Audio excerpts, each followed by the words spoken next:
तो आइए शुरुआत करते हैं इस कहानी दो बैलों की कथा की। यहां बैलों की कहानी की शुरुआत करने से पहले कुछ अन्य पशुओं के बारे में कहा गया है जो बैलों की तरह के ही कुछ गुण रखते हैं। तो देखिए क्या लिखा है। जानवरों में गधा सबसे ज्यादा बुद्धिहीन समझा जाता है। जब हम किसी आदमी को परले दर्जे का बेवकूफ कहना चाहते हैं तो उसे गधा कहते हैं। यानी कोई मूर्ख प्रवृत्ति का होता है तो हम कहते हैं गधा ही है क्या, तो गधे से उसकी तुलना की जाती है। गधा सचमुच बेवकूफ है या उसके सीधेपन या उसकी निरापद सहिष्णुता ने उसे यह पदवी दी है, इसका निश्चय नहीं किया जा सकता। सच में गधा बेवकूफ है या नहीं है, या उसमें सहिष्णुता है। सहिष्णुता अर्थात सब कुछ सहन कर लेता है वो, इस कारण उसे यह पदवी दी गई है, इसका निश्चय नहीं किया जा सकता। गायें सींग मारती है।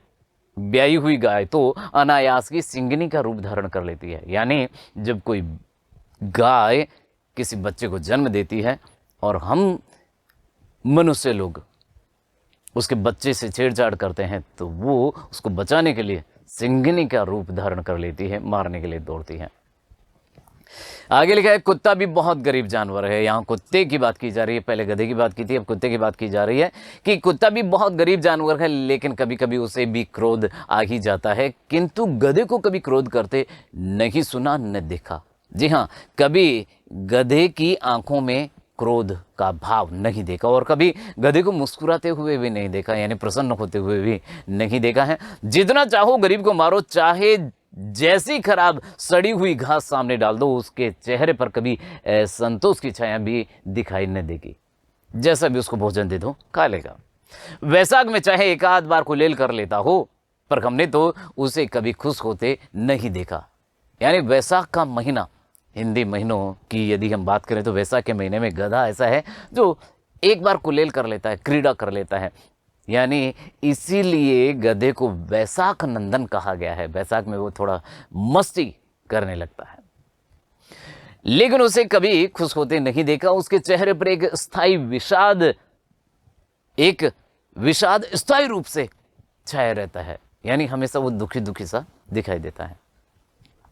सुख दुख हानि लाभ किसी भी दशा में उसे बदलते नहीं देखा। ऋषियों मुनियों के जितने गुण हैं वे सभी उसमें पराकाष्ठा को पहुंच गए हैं, पर आदमी उसे बेवकूफ कहता है। कितनी अजीब बात है, और बात भी कितनी अजीब है। क्यों?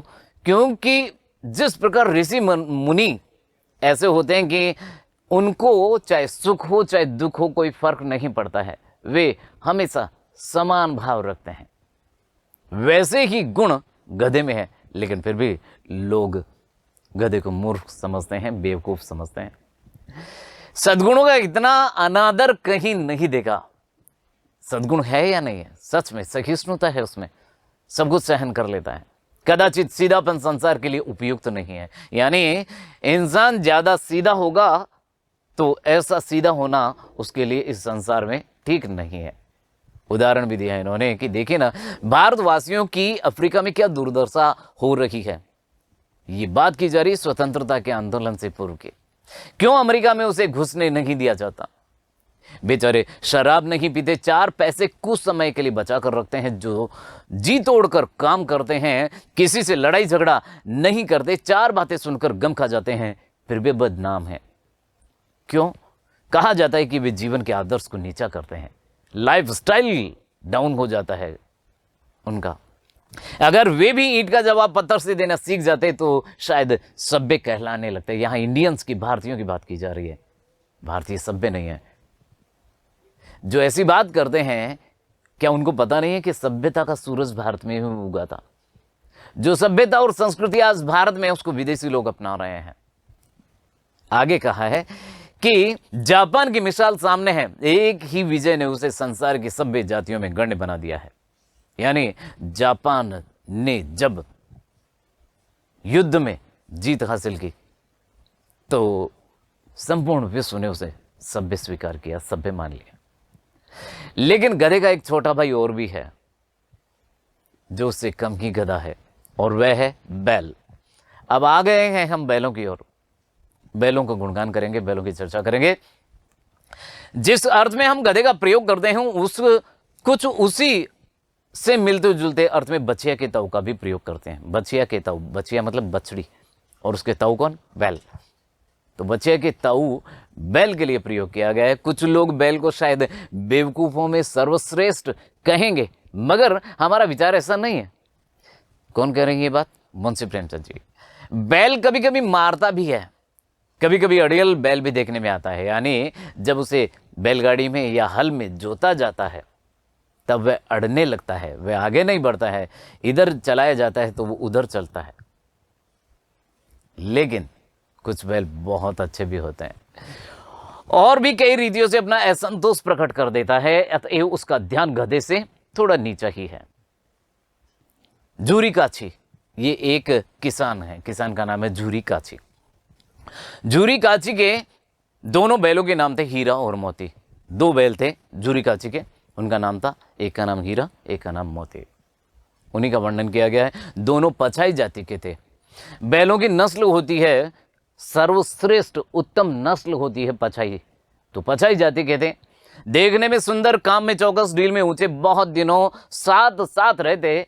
दोनों में भाईचारा हो गया था, अर्थात दोनों में मित्रता हो गई थी।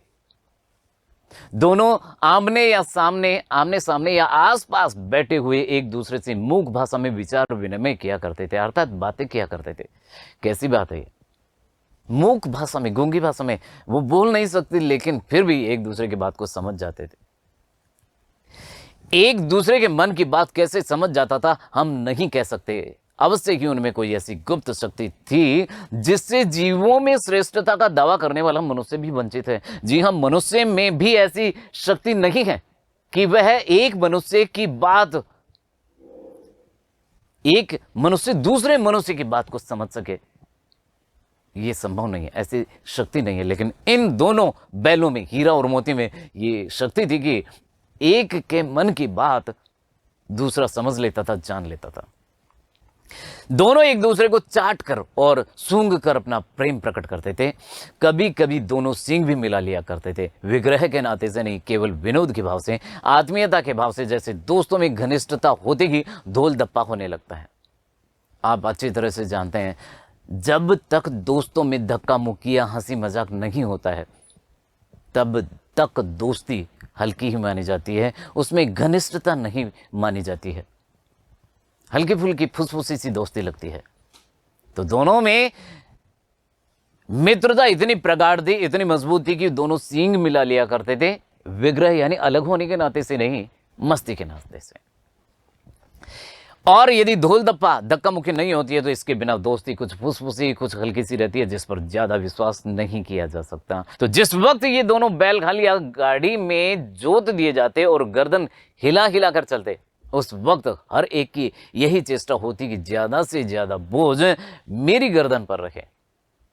कितनी घनिष्ठता, कितनी नजदीकी, कैसी मित्रता थी इनकी कि ये चाहते थे कि दूसरे बैल की गर्दन पर ज्यादा वजन न पड़े, मेरी गर्दन पर ज्यादा वजन रहे।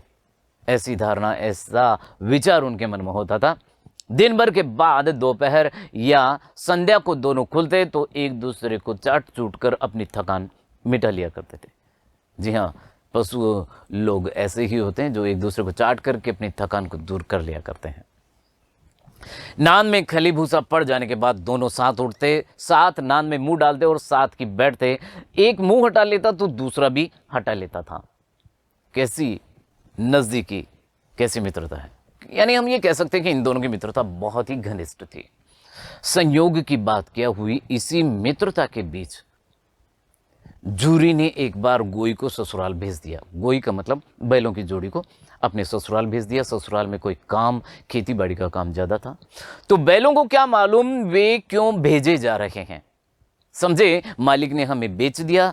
अपना यूं बेचा जाना उन्हें अच्छा लगा या बुरा कौन जाने, पर झूरी के साले गया को घर तक गोई ले जाने में दांतों पसीना आ गया। बैलों को लगा कि उनका मालिक झूरी उनको बेच रहा है।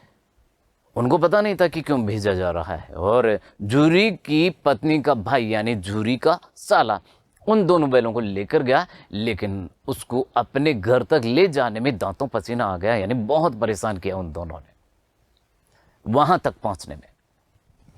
पीछे से हाँकता तो दोनों दाएं बाएं भागते और पगहिया पकड़कर आगे से खींचता तो दोनों पीछे को जोर लगाते। पगहिया अर्थात जो रस्सी बांधने की होती है बैलों को। मारता तो दोनों सींग नीचे करके हुंकारते, उसे डराते। अगर ईश्वर ने उन्हें वाणी दी होती तो झूरी से पूछते, तुम हम गरीबों को क्यों निकाल रहे हो? हमने तो तुम्हारी सेवा करने में कोई कसर नहीं उठा रखी। अगर इतनी मेहनत से काम न चलता तो और काम में ले लेते। हमें तो तुम्हारी चाकरी में मर जाना कबूल था। यानी उन दोनों बैलों में स्वामी भक्ति थी। वे दोनों झूरी के पास ही रहना चाहते थे क्योंकि झूरी उनसे बहुत ज्यादा प्रेम करता था। और वहां ऐसा विचार है उन दोनों के मन में कि यदि हमसे काम कम करवा रहे थे, आपका मन नहीं भर रहा था, तो आप और ज्यादा काम हमसे करवा सकते थे और आपकी चाकरी में, आपकी नौकरी में हमें मर जाना भी कबूल था। तो फिर क्या हुआ उनके साथ में, देखते हैं आगे। वो विचार करते हैं कि हमने कभी दाने चारे की शिकायत नहीं की। तुमने जो कुछ खिलाया वह सिर झुकाकर खा लिया। फिर तुमने हमें इस जालिम के हाथ क्यों बेच दिया? संध्या समय दोनों बैल अपने स्थान पर पहुंचे। दिन भर के भूखे थे, लेकिन जब नांद में लगाए गए, नांद अर्थात जहां चारा डाला जाता है वह स्थान, नांद में लगाए गए तो एक ने भी उसमें मुंह न डाला। अर्थात वो नाराज थे, गुस्सा थे, इसलिए उन्होंने चारा नहीं खाया। दिल भारी हो रहा था अर्थात दुखी थे। जिसे उन्होंने अपना घर समझ रखा था वह आज उनसे छूट गया। यानी जिस घर में वे पले बढ़े वो घर आज उनसे छूट गया था। यह घर नया घर, नया गांव, नए आदमी उन्हें बेगानों से लगते थे। बेगाने अर्थात पराये से। दोनों ने अपनी मूक भाषा में सलाह की, एक दूसरे को कनखियों से देखा अर्थात तिरछी नजरों से देखा और लेट गए। जब गांव में सोता पड़ गया अर्थात सब लोग सो गए तो दोनों ने जोर मारकर पगहे तुड़ा डाले अर्थात जो रस्सियां उनके पैरों में बंधी हुई थी वो तुड़ा ली उन्होंने और घर की तरफ भागे। घर की तरफ चले। पगहे बहुत मजबूत थे, अनुमान न हो सकता था कि कोई बैल उन्हें तोड़ सकेगा, पर इन दोनों में इस समय दूनी शक्ति आ गई थी, बहुत ज्यादा पावर उनमें आ गई थी। रस्सी टूट गई, एक झटके में रस्सियां टूट गई। झूरी प्रातःकाल सोकर उठा तो देखा कि दोनों बैल चरनी पर खड़े हैं, यानी वापस अपने घर पर पहुंच गए, झूरी के पास, अपने मालिक के पास चरनी पर खड़े अर्थात जहां उनको चारा डाला जाता था वहां पहुंच गए। दोनों की गर्दनों में आधा आधा गराव लटक रहा था, आधा आधा जो रस्सी थी वह लटक रही थी। घुटने तक पांव कीचड़ से भरे हैं और दोनों की आंखों में विद्रोहमय स्नेह झलक रहा था। घुटनों तक पांव कीचड़ में इसलिए कि रास्ते में कई जगह नदी या तालाब भी आए होंगे, तो वो उसको पार करते हुए निकले तो उनके पैर कीचड़ में सन गए और विद्रोहमय स्नेह झलक रहा था। स्नेह यानी प्रेम तो था अपने स्वामी के प्रति, लेकिन थोड़ा गुस्सा भी था।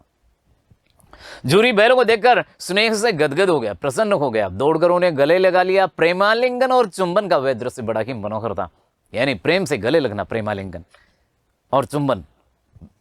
किसान लोग ऐसे ही होते हैं, अपने पशुओं से बहुत प्रेम करते हैं और झूरी ने भी ऐसा ही किया, गले लग गया दोनों बैलों के और उनको चुंबन देने लगा। यह दृश्य बहुत ही मनोहर था। घर और गांव के लड़के जमा हो गए और तालियां बजा बजाकर उनका स्वागत करने लगे। गांव के इतिहास में यह घटना अभूतपूर्व न होने पर भी महत्वपूर्ण थी, यानी गांव में ऐसी घटनाएं पहले भी हुई हैं लेकिन बहुत इंपॉर्टेंट थी, बहुत महत्वपूर्ण थी। बाल सभा ने निश्चय किया, यानी बच्चे लोगों ने निश्चय किया, दोनों पशुवीरों को अभिनंदन पत्र देना चाहिए। कोई अपने घर से रोटियां लाया, कोई गुड़, कोई चोकर, कोई भूसी, यानी खाने की अलग अलग चीजें लेकर के आया और उन दोनों बैलों को दी।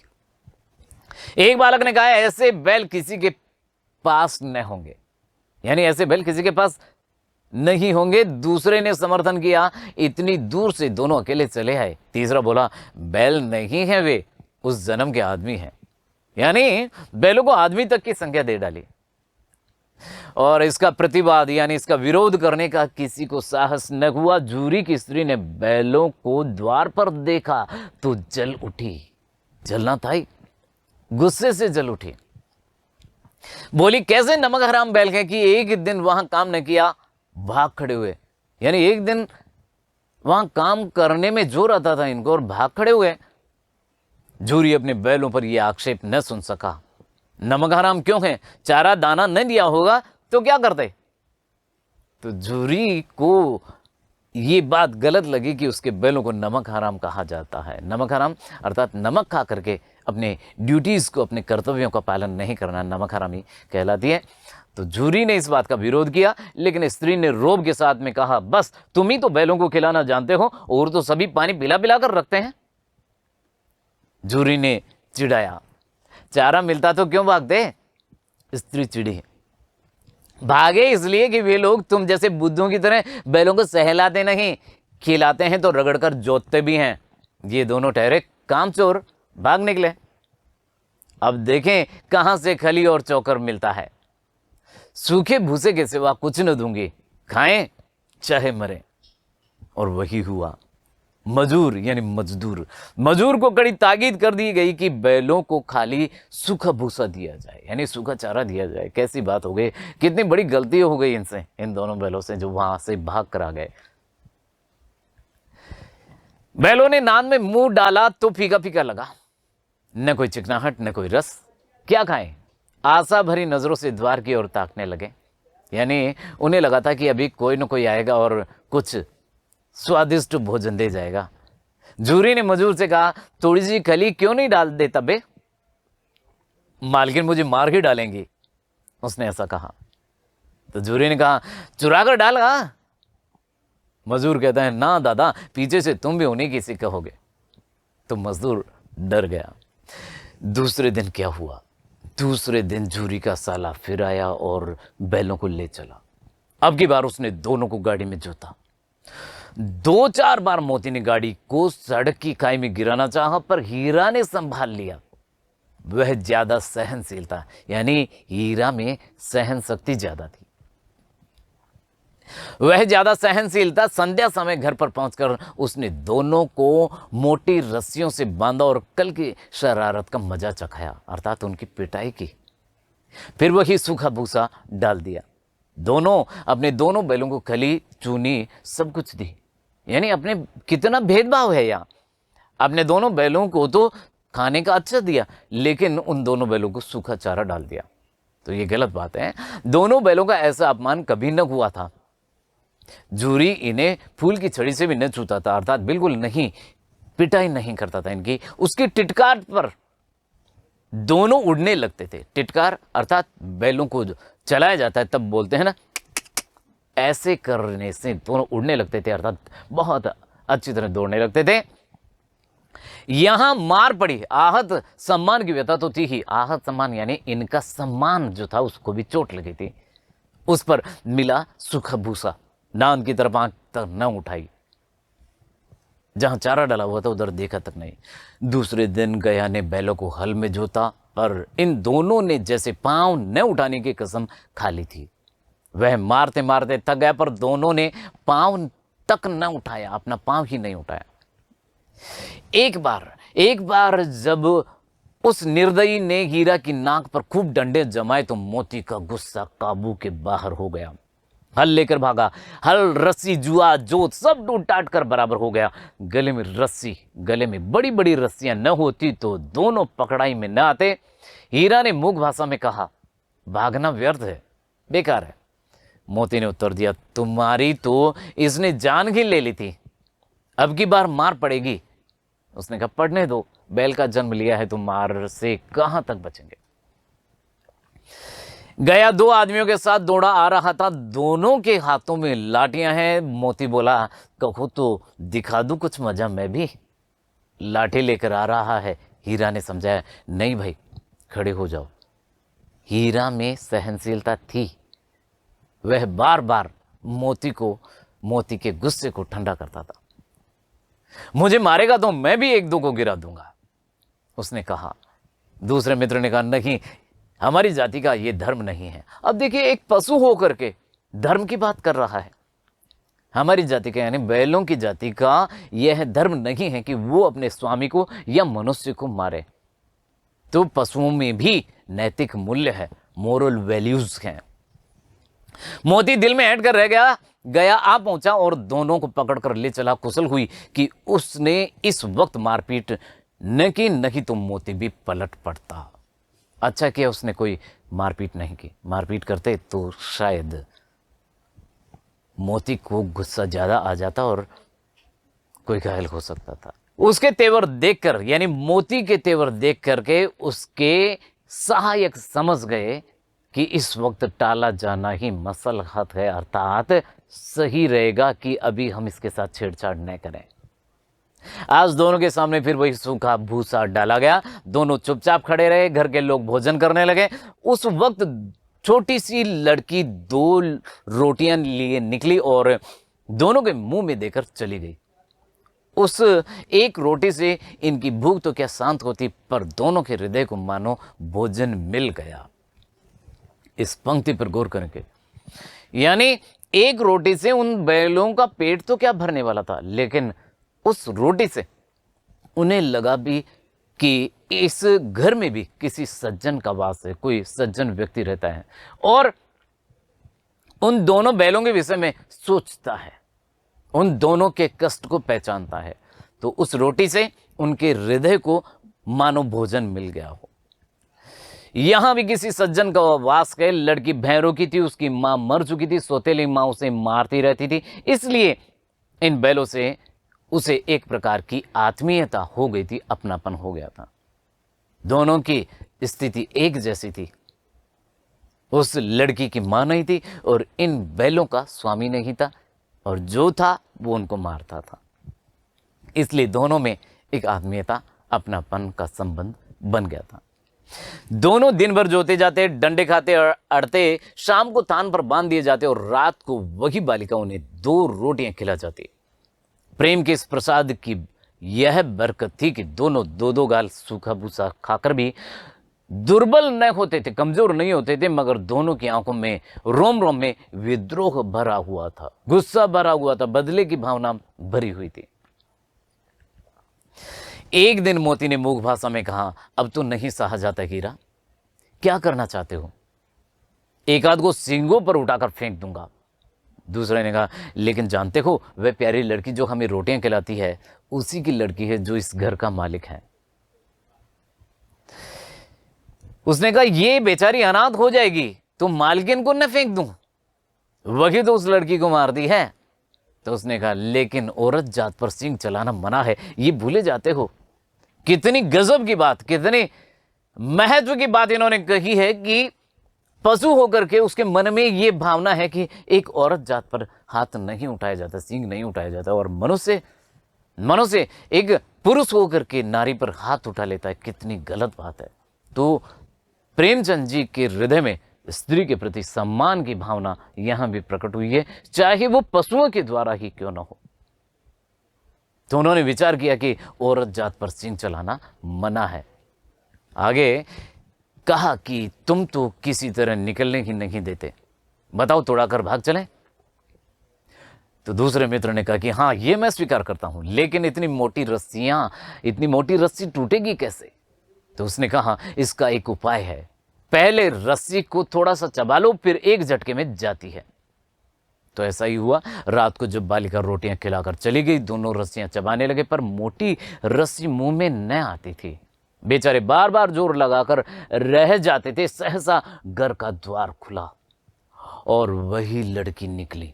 दोनों सिर झुकाकर उसका हाथ चाटने लगे। दोनों की पूंछें खड़ी हो गई।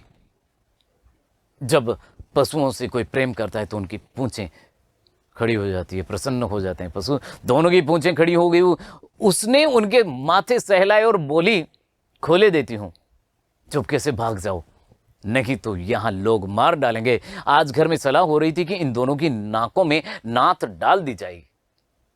नाथ अर्थात नाक में से रस्सी, नाक में छेद करके रस्सी डाल दी जाती है, जिससे बैलों को वश में रखा जा सकता है। उस लड़के ने क्या किया? उस लड़के ने गराम खोल दिया। गराम अर्थात जो रस्सी गले में बंधी हुई थी खोल दी, पर दोनों चुपचाप खड़े रहे। मोती ने अपनी भाषा में पूछा, अब चलते क्यों नहीं? हीरा ने कहा, चलें तो, लेकिन कल इस अनाथ पर आफत आएगी, सब इसी पर संदेह करेंगे। अब देखो दोनों की समझदारी, क्योंकि वो ही उन बैलों के निकट जाती थी, इसलिए इसी पर शक करेंगे और इसकी पिटाई हो जाएगी। सहसा बालिका चिल्लाई। बालिकों को पता था कि ऐसे जाने वाले नहीं है। चिल्लाई, क्या कहा उसने? दोनों फूफा वाले बैल भागे जा रहे हैं। ओ दादा दादा, दोनों बैल भागे जा रहे हैं, जल्दी दौड़ो। गया हड़बड़ाकर भीतर से निकला और बैलों को पकड़ने चला। वे दोनों भागे, गया ने पीछा किया और भी तेज हुए। गया ने शोर मचाया, फिर गांव के कुछ आदमियों को भी साथ लेने के लिए लौटा, यानी वापस आ गया। दोनों मित्रों को भागने का मौका मिल गया, सीधे दौड़ते चले गए। यहां तक कि मार्ग का ज्ञान तक न रहा, यानी उन्हें रास्ते का पता तक नहीं रहा। जिस परिचित मार्ग से आए थे उसका यहां पता न था। नए नए गांव मिलने लगे, तब दोनों एक खेत के किनारे खड़े होकर सोचने लगे, अब क्या करना चाहिए। हीरा ने कहा, मालूम होता है राह भूल गए हैं, रास्ता भूल गए हैं। तुम भी बेतहासा भागे, अर्थात बुरी तरह से भागे। वहीं उसे मार गिराना था। उसे मार गिराते तो दुनिया क्या कहती, वह अपना धर्म छोड़ दे। लेकिन हम अपना धर्म क्यों छोड़ें? एक बार फिर से धर्म की बात पशुओं के मन में आ गई है। ऐसी यदि भावना इंसान में भी हो, धर्म की बात यानी किसी जीव की हत्या न करने की बात उनके मन में आए, तो आज कैसा राम राज्य हो जाएगा। संपूर्ण सृष्टि प्रेममय हो जाएगी, सब तरफ शांति और प्रेम का वातावरण होगा। तो क्या हुआ उन दोनों बैलों के साथ में? उसे मारते तो दुनिया क्या कहती, वह अपना धर्म छोड़ दे। लेकिन क्या हम अपना धर्म छोड़ें? दोनों भूख से व्याकुल हो रहे थे, भूख लग रही थी दोनों को। खेत में मटर खड़ी थी, अर्थात मटर की फसल थी। खेत में चरने लगे, रह रह कर आहट लेते थे कि कोई आता तो नहीं है, सुन लेते थे कि कहीं कोई आ तो नहीं रहा है। जब पेट भर गया, दोनों ने आजादी का अनुभव किया कि अब तो स्वतंत्र हो गए, तो मस्त होकर उछलने कूदने लगे। पहले दोनों ने डकार ली, फिर सींग मिलाए और एक दूसरे को ठेलने लगे अर्थात मस्ती करने लगे एक दूसरे के साथ में। मोती ने हीरा को कई कदम पीछे हटा दिया, यहां तक कि वह खाई में गिर गया। तब उसे क्रोध भी आया, संभल कर उठा और फिर मोती से मिल गया। मोती ने देखा खेल खेल में झगड़ा हुआ चाहता है, तो किनारे हट गया, अर्थात उससे दूर हट गया। ये था दूसरा भाग। बढ़ते आगे तीसरे भाग की ओर। अरे यह क्या! जब वे मस्ती कर रहे थे, उसके कुछ समय बाद कोई सांड डोंकता चला आ रहा है। सांड जब आवाज करता है तो उसको डोंकना कहते, तो सांड जो है वो डोंकता हुआ चला आ रहा है। हाँ, सांड की है। वे सामने आ पहुंचा, दोनों मित्र बगले झांक रहे हैं, अर्थात देखने लगे कि अब क्या करना है। सांड पूरा हाथी है, यानी पूरा विशालकाय है, बड़ा है, उससे भिड़ना, जान से हाथ धोना है। दोनों बैल ही तो ठहरे, सांड तो बहुत ताकतवर होता है। लेकिन हुआ क्या? लेकिन न भिड़ने पर भी जान बचती नजर नहीं आती। यदि वो भिड़ेंगे नहीं, उससे मुकाबला नहीं करेंगे, तो जान बचती हुई नजर नहीं आती है। इन्हीं की तरफ आ भी रहा है।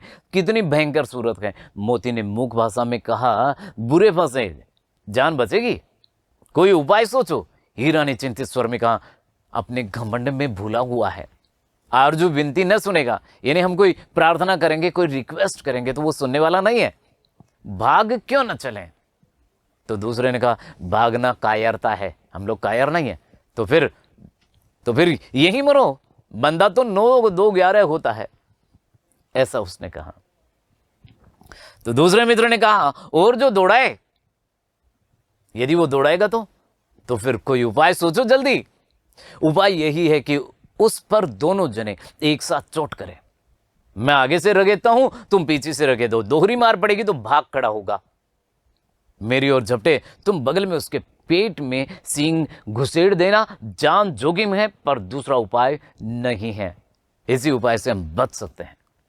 दोनों मित्र जान हथेली पर लेकर लपके। सांड को भी संगठित शत्रुओं से लड़ने का तजर्बा न था, अर्थात एक से ज्यादा शत्रुओं से लड़ने का अनुभव उसको नहीं था। वह तो एक शत्रु से मल्ल युद्ध करने का आदी था। जो ही हीरा पर झपटा, मोती ने पीछे से दौड़ाया। सांड उसकी तरफ मुड़ा तो हीरा ने रगेदा। सांड चाहता था कि एक एक करके दोनों को गिरा ले, पर ये दोनों भी उस्ताद थे, उसे वह अवसर देते ही न थे। एक बार सांड झल्लाकर हीरा का अंत कर देने के लिए चला कि मोती ने बगल में आकर पेट में सींग भोंक दिया। सांड क्रोध में आकर पीछे फिरा तो हीरा ने उसके पहलू में सींग चुभा दिया। आखिर बेचारा जख्मी होकर भागा और दोनों मित्रों ने दूर तक उसका पीछा किया, यहां तक कि सांड बेदम होकर गिर पड़ा। तब दोनों ने उसे छोड़ दिया। दोनों मित्र विजय के नशे में झूमते चले जाते थे, क्योंकि जीत उनकी हो गई थी, इसलिए झूमते हुए चले जाते थे। आगे फिर क्या हुआ देखते हैं। आगे मोती ने अपनी सांकेतिक भाषा में कहा, मेरा जी तो चाहता था कि बच्चा को मार ही डालूं। बच्चा किसको कहा है? यहाँ सांड के लिए कहा गया है। हीरा ने तिरस्कार किया कि गिरे हुए बैरी पर सींग न चलाना चाहिए। तो मित्र ने कहा कि ये सब ढोंग है, बैरी को ऐसा मारना चाहिए कि फिर न उठे।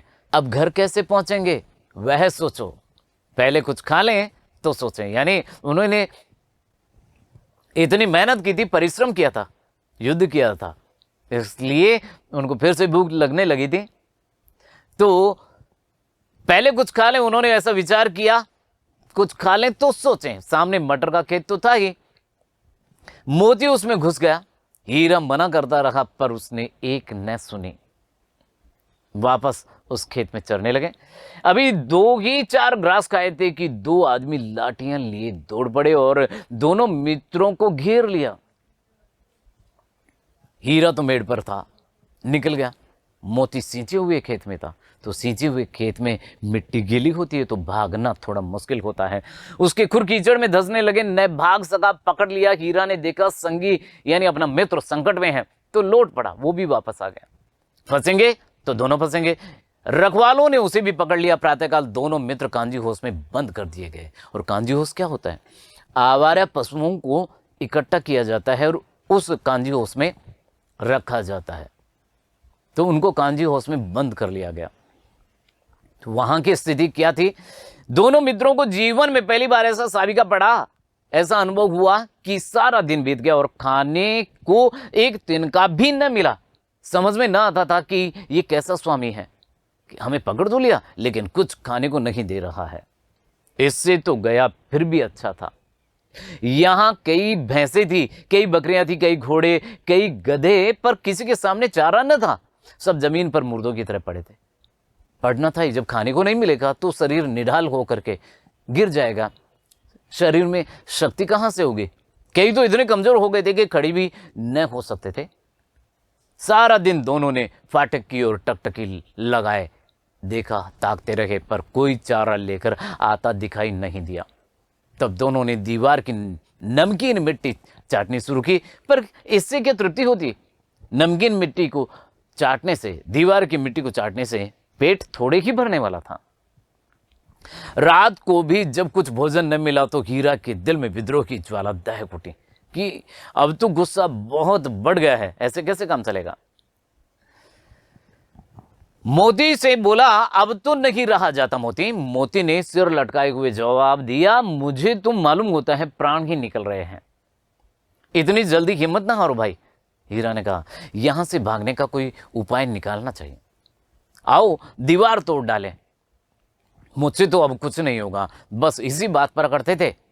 तो उसने कहा कि सारी अकड़ निकल गई, बाड़े की दीवार कच्ची थी। हीरा मजबूत तो था ही, अपने नुकीले सींग दीवार में गड़ा दी और जोर मारा तो मिट्टी का एक चिप्पड़ निकल आया, यानी दीवार की एक परत निकल गई। फिर तो उसका साहस बढ़ा। यदि हम कोई परिश्रम करते हैं, कोई मेहनत करते हैं और उसका कोई परिणाम निकलता है, कोई रिजल्ट आता है अच्छा, तो हमारा जोश और उत्साह दुगना हो जाता है। तो हीरा के साथ में भी ऐसा हुआ कि उसका जोश बढ़ा। इसने दौड़ दौड़ कर दीवार पर चोटें की और हर चोट में थोड़ी थोड़ी मिट्टी गिराने लगा। उसी समय कांजी हाउस का चौकीदार लालटेन लेकर जानवरों की हाजिरी लेने के लिए आ निकला। हीरा का उज्जड़पन देखकर उसने उसे कई डंडे रसीद किए और मोटी सी रस्सी से बांध दिया। उल्टा हो गया, पहले तो पिटाई हुई और फिर रस्सी से और बांध दिया गया। मोती ने पड़े पड़े कहा, आखिर मार खाई, क्या मिला? हमने बूते भर जोर मार दिया, यानी जितना बल, जितनी ताकत मुझ में थी उतना जोर मैंने मार दिया। तो उसको जवाब मिला कि ऐसा जोर मारना किस काम का कि और बंधन में पड़ गए। तो उसने कहा कि जोर तो मारता ही जाऊंगा, चाहे कितने ही बंधन पड़ जाए।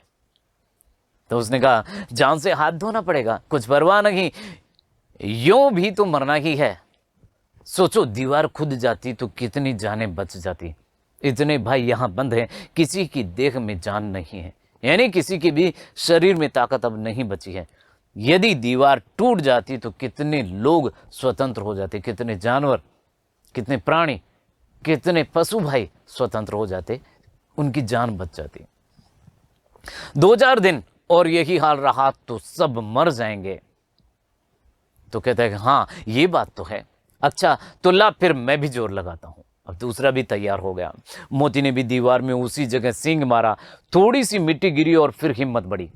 फिर तो वह दीवार में सींग लगा लगा कर इस तरह जोर करने लगा मानो किसी प्रतिद्वंदी से लड़ रहा हो, यानी किसी बराबर के शत्रु से लड़ रहा हो। तो उसमें जोश आ गया। आखिर कोई 2 घंटे की जोर आजमाइश के बाद दीवार ऊपर से लगभग 1 हाथ गिर गई। दीवार गिर गई, ये शुभ संकेत था। उसने दूनी शक्ति से दूसरा धक्का मारा तो आधी दीवार गिर पड़ी। दीवार का गिरना था कि अधमरे से पड़े हुए सभी जानवर चेत उठे, सावचेत हो गए, एक्टिव हो गए, जाग गए। तीनों घोड़ियां सरपट भाग निकले। तीनों घोड़ियां थी वहां से भाग निकली, फिर बकरियां निकली, इसके बाद भैंसें भी खिसक गई, पर गधे अभी तक ज्यों के त्यों खड़े थे। उन्होंने अपनी जगह नहीं छोड़ी। हीरा ने पूछा तुम दोनों क्यों नहीं भाग जाते? एक गधे ने कहा जो कहीं फिर से पकड़ लिए जाए तो क्या हर्ज है, अभी तो भागने का अवसर है, अभी तो तुम्हें मौका मिल रहा है, तुम तो अभी तो भाग सकते हो। तो आप तो जानते हैं गधे तो गधे ही होते हैं। तो उन्होंने कहा फिर से पकड़ लिए गए तो फिर उसने कहा कि हमें तो डर लगता है। गधे ने कहा हमें तो डर लगता है, हम यहीं पड़े रहेंगे। आधी रात से ऊपर जा चुकी थी। दोनों गधे अभी तक खड़े सोच रहे थे कि भागें या ना भागें, और मोती अपने मित्र की रस्सी तोड़ने में लगा हुआ था। जब वह हार गया तो हीरा ने कहा तुम जाओ, मुझे यहीं पड़ा रहने दो, शायद कहीं भेंट हो जाए। मोती ने आंखों में आंसू लाकर कहा तुम मुझे इतना स्वार्थी समझते हो, इतना स्वार्थी समझते हो हीरा? हम और तुम इतने दिनों साथ साथ रहे हैं, आज तुम विपत्ति में पड़ गए तो मैं तुम्हें छोड़कर अलग हो जाऊं? हीरा ने कहा बहुत बहुत मार पड़ेगी, लोग समझ जाएंगे ये तुम्हारी शरारत है। मोती गर्व से बोला जिस अपराध के लिए तुम्हारे गले में बंधन पड़ा उसके लिए अगर मुझ पर मार पड़े तो क्या चिंता। इतना तो हो ही गया है कि 9-10 प्राणियों की जान बच गई। अब देखिए यहां भी उन दोनों में परोपकार की भावना है। अब भी उनके हृदय में ऐसा है कि कम से कम 9-10 प्राणियों की तो जान बची गई, वे सब तो आशीर्वाद देंगे ही। और ऐसा होता है यदि हम किसी की सहायता करते हैं तो ईश्वर हमारी सहायता अवश्य करते हैं। और ऐसा ही हुआ इन दोनों के साथ में। देखते हैं आगे क्या हुआ।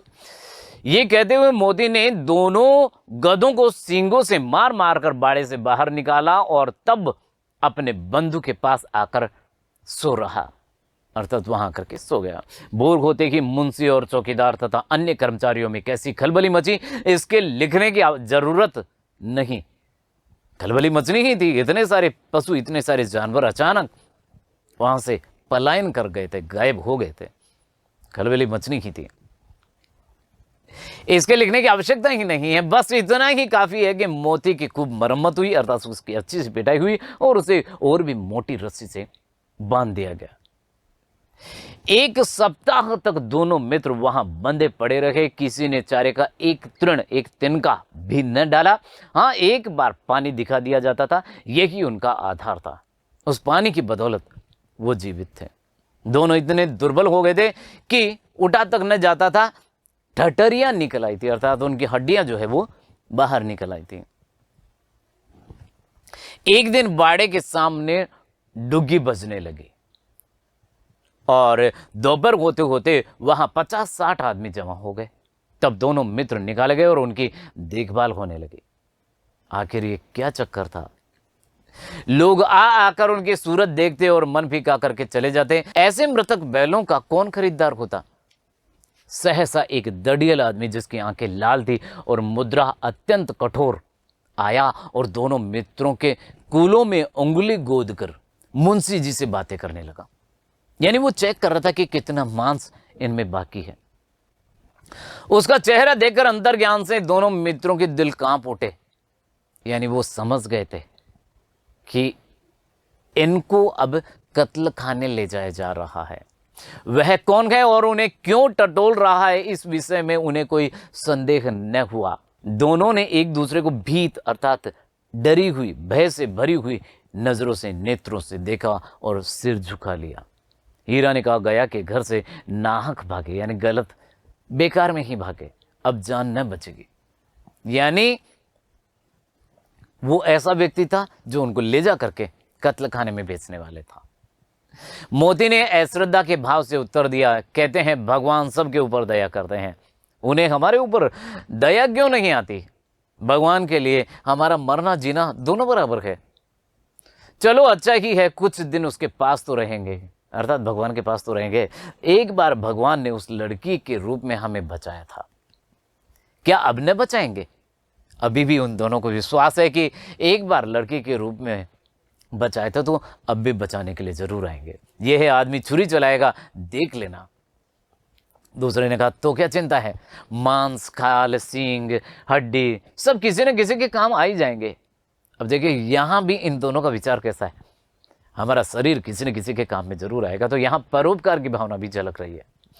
नीलाम हो जाने के बाद दोनों मित्र उस दड़ियल के साथ चले। दोनों की बोटी बोटी कांप रही थी, बेचारे पांव तक न उठा सकते थे, पर भय के मारे गिरते पड़ते भागे जाते थे, क्योंकि वह जरा भी चाल धीमी हो जाने पर जोर से डंडा जमा देता था। राह में गाय बैलों का एक रेवड़ कहलाता है गुच्छा समूह, गाय बैलों का एक समूह हरे हरे हार में, हरे हरे खेत में चरता नजर आया। सभी जानवर प्रसन्न थे, चिकने चपल अर्थात स्वस्थ थे। कोई उछलता था, कोई आनंद से पागुर करता था। पागुर जुगाली करना, चारा खा करके जुगाली करते हैं, मुंह चलाते रहते हैं। वैसे कितना सुखी जीवन था इनका, पर कितने स्वार्थी हैं सब, ऐसा सोच रहे थे मोती और हीरा। किसी को चिंता नहीं है कि उनके दो भाई बधिक के हाथ, बधिक अर्थात शिकारी के हाथ कैसे पड़े हुए हैं, कैसे दुखी हैं। सहसा दोनों को ऐसा मालूम हुआ कि यह परिचित रहा है, यानी अचानक उन्हें महसूस हुआ कि यह तो कोई देखा हुआ सा रास्ता दिखाई दे रहा है। हाँ, इसी रास्ते से गया उन्हें ले गया था, यानी रास्ता वो पहचान गए। वही खेत, वही बाग, वही गांव मिलने लगे। प्रतिक्षण उनकी चाल तेज होने लगी, सारी थकान, सारी दुर्बलता गायब हो गई। ये लो, अपना ही हार आ गया, यानी अपना ही खेत आ गया। इसी कुएं पर हम पुर चलाने आया करते थे, यानी हल चलाते थे, और राहट जिससे पानी निकाला जाता है वो चलाने के लिए आया करते थे। यही कुआं है। मोती ने कहा, हमारा घर नगीच आ गया, नगीच अर्थात नजदीक आ गया है, करीब आ गया है। हीरा बोला, भगवान की दया है, मैं तो अब घर भागता हूं। दूसरे ने कहा, ये जाने देगा? तो जवाब मिला, इसे मैं मार गिराता हूं। नहीं, दौड़कर थान पर चलो। थान अर्थात जहां चारा डाला जाता है वहां पर चलो, वहां से हम आगे न जाएंगे। वहां चलते हैं और फिर वहां से आगे नहीं चलेंगे।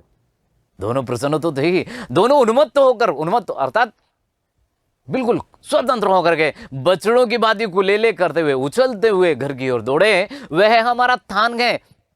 दड़ियल भी पीछे पीछे दौड़ा चला आ रहा था। दड़ियल कौन? वह कसाई दौड़ा चला आ रहा था। जूरी द्वार पर बैठा धूप खा रहा था, सर्दियों का समय था। बैलों को देखते ही दौड़ा और उन्हें बारी बारी से गले लगाने लगा। दोनों मित्रों की आंखों में आनंद के आंसू बहने लगे। एक जूरी का हाथ चाट रहा था, दड़ियल ने जाकर बैलों की रस्सियां पकड़ ली। जूरी ने कहा, मेरे बैल हैं। तुम्हारे बैल कैसे? मैं मवेशी खाने से नीलाम लिए आता हूं। यानी तुम्हारे बैल कैसे हुए? मैं तो मवेशी खाने से नीलामी में इनको छुड़ा करके लाया हूं। तो जूरी कहता है, मैं तो समझा चुराए लिए आते हो, चुपके से चले जाओ। तो उसने कहा, मेरे बैल के मैं बेचूंगा तो बिकेंगे। जूरी ने कहा, ये किसी को मेरे बैल नीलाम करने का क्या अख्तियार है, क्या अधिकार है? जाकर थाने में रपट कर दूंगा। मेरे बैल हैं, इसका सबूत है मेरे पास कि ये मेरे द्वार पर खड़े हैं। इसके बाद क्या हुआ? क्या बैल दड़ियल ले जा पाया? देखते हैं आगे। दड़ियल झल्लाकर बैलों को जबरदस्ती पकड़ ले जाने के लिए बढ़ा। उसी वक्त मोती ने सींग चलाया। दड़ियल पीछे हटा, मोती ने पीछा किया, दड़ियल भागा, मोती पीछे दौड़ा। गांव के बाहर निकल जाने पर वह रुका, पर खड़ा दड़ियल का रास्ता देख रहा था। दड़ियल दूर खड़ा धमकियां दे रहा था, गालियां निकाल रहा था, पत्थर फेंक रहा था, और मोती विजय सूर की भांति उसका रास्ता रोके खड़ा था। ऐसा वीर जिसने विजय प्राप्त कर ली हो, वैसे वहां खड़ा था। गांव के लोग ये तमाशा देखते थे और हंसते थे। जब दड़ियला हार कर चला गया तो मोती अकड़ता हुआ लौटा। हीरा ने कहा, मैं डर रहा था कि कहीं तुम गुस्से में आकर मार न बैठो। तो उसने कहा कि अगर वह मुझे पकड़ता तो मैं बेमारे न छोड़ता, अर्थात उसको मारता जरूर। अब न आएगा, आएगा तो दूर ही से खबर लूंगा, देखूं कैसे ले जाता है। तो कहा, जो गोली मरवा दे। तो उसने कहा कि मर जाऊंगा पर उसके काम तो न आऊंगा। ऐसा विचार था दोनों का। हमारी जान की कोई जान ही नहीं समझता, इसलिए कि हम इतने सीधे हैं। जरा देर में नान में खली, भूसा, चोकर और दाना भर दिया गया। दोनों मित्र खाने लगे। जूरी खड़ा दोनों को सहला रहा था और 20 लड़के तमाशा देख रहे थे, क्योंकि ये घटना स्मरणीय थी, याद करने योग्य थी, याद रखने योग्य थी। सारे गांव में उत्साह सा मालूम होता था, अर्थात सारा गांव उत्साह से भर गया हो, सभी लोग प्रसन्नता से भर गए थे, ऐसा महसूस हुआ। उसी समय मालकिन ने आकर दोनों बैलों के माथे चूम लिए। तो कितनी अच्छी बात है, यानी मालकिन के मन में, मालकिन के हृदय में भी ऐसा भाव था, प्रेम का भाव था उन दोनों पशुओं के, उन दोनों बैलों के प्रति। तो देखा आपने किस प्रकार बैलों में और किसान में आत्मीयता का संबंध है, अपनापन है, किस प्रकार एक दूसरे को प्रेम करते हैं। इस कहानी के माध्यम से प्रेमचंद जी ने एक तो मित्रता का जो संबंध है उसको प्रकट किया है कि किस प्रकार एक संकट में एक मित्र दूसरे मित्र का साथ देता है। दूसरा, एक बात और सीखी है हमने कि यदि हमें स्वतंत्रता की आवश्यकता है तो स्वतंत्रता को प्राप्त करने के लिए बार बार संघर्ष करना पड़ता है। यूं ही सहज में स्वतंत्रता नहीं मिलती है। तो हम भी इस प्रकार की मित्रता का निर्वाह करें और हमें जो स्वतंत्रता मिल गई है उसकी रक्षा करेंगे, उसको बचा कर रखेंगे, क्योंकि आज जो वर्तमान परिप्रेक्ष्य है, इस वर्तमान हालात में चारों ओर हम देखते हैं कि हमारे चारों ओर शत्रु, हमारे चारों ओर जितने भी देश हैं सब ओर सभी हमारे शत्रु के रूप में आक्रमण करने के लिए हमेशा तैयार रहते हैं। तो यदि हम हमारे देश में सद्भाव बनाए रखेंगे, प्रेमपूर्ण वातावरण बनाए रखेंगे, तो हम हमारी स्वतंत्रता को कायम रख पाएंगे, अन्यथा ये हमारे हाथ से फिसलती चली जाएगी। उम्मीद है ये दोनों बैलों की कथा, दो बैलों की कथा आप लोगों को जरूर पसंद आई होगी। मिलते हैं एक और नए टॉपिक के साथ, तब तक स्वस्थ रहें, मस्त रहें, व्यस्त रहें। जय हिंद, जय भारत।